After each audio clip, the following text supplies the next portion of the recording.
안녕하세요. 김수학 변호사입니다. 오늘은 형사 전문 변호사가 말하는 경찰 조사를 받는 경우 주의해야 될 점에 대해서 살펴보도록 하겠습니다.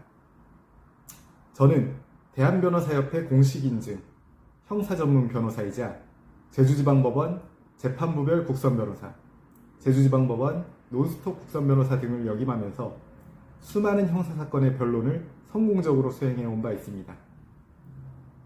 제가 형사사건 변호를 성공적으로 이끌어내게 된 가장 큰 요인은 수사 단계에서부터 피의자에게 가장 유리한 증거 기록이 쌓일 수 있도록 최선의 조력을 다한 것입니다. 그중 특히 피의자 신문조서는 피의자 진술로 작성되는 증거이기 때문에 피의자에게 가장 유리하게 작성될 수 있는 증거라고 할 것입니다. 그렇다면 이와 같이 중요한 피의자 조사에 있어서 피의자 신분으로 반드시 신경 써야 될 부분은 무엇이고 어떠한 경우 변호인의 조력이 필요한지를 살펴보도록 하겠습니다. 경찰 수사관으로부터 특정 범죄 혐의에 대한 피고소 사실을 전달받고 조사 일정 조율을 위한 연락을 받게 되었을 경우에 우선 수사관이 제시하는 일정에 반드시 따라야 할 필요는 없다는 점을 명심하셔야 합니다. 수사관이 제시하는 일정에 따라 조사를 받게 될 경우 혐의 사실에 대한 방어 전략을 수립하는 등 준비를 할 시간이 부족하게 됩니다. 따라서 우선 본인이 피의자 신문에 대비할 충분한 시간을 확보하여 조사 일정을 정할 필요가 있습니다.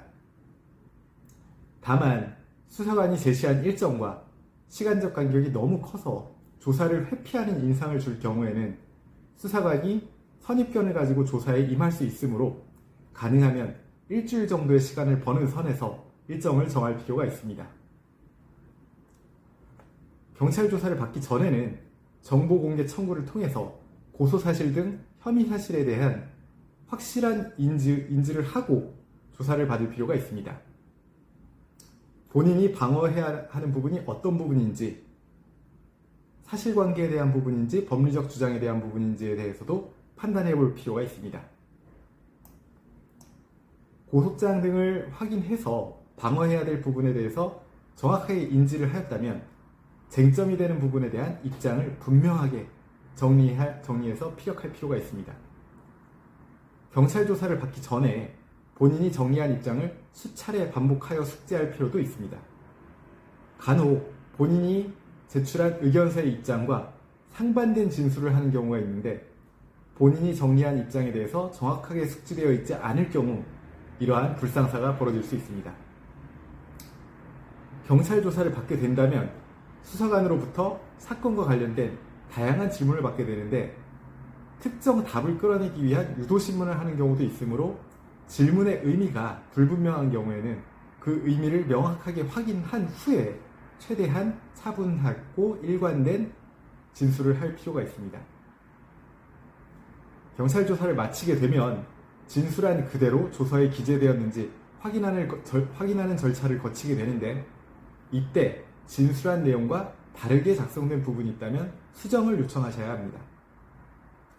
이와 같은 부분을 유의하여 조사를 받았다면 조서에 불리한 내용이 기재되지는 않을 것입니다. 다만 본인이 긴장하면 말을 제대로 하지 못하는 경우나 강압적인 환경에서 제대로 대응하지 못하는 경우 등 혼자서는 조사에 제대로 대응하지 못할 것 같다면 변호인과 동행하여 조사를 받을 필요가 있다고 할 것입니다. 변호인이 동석을 하게 된다면 수사관의 강압적인 조사나 유도신문 등을 막을 수 있고 또한 피의자가 보다 편안한 환경에서 진술을 할 수 있게 됩니다.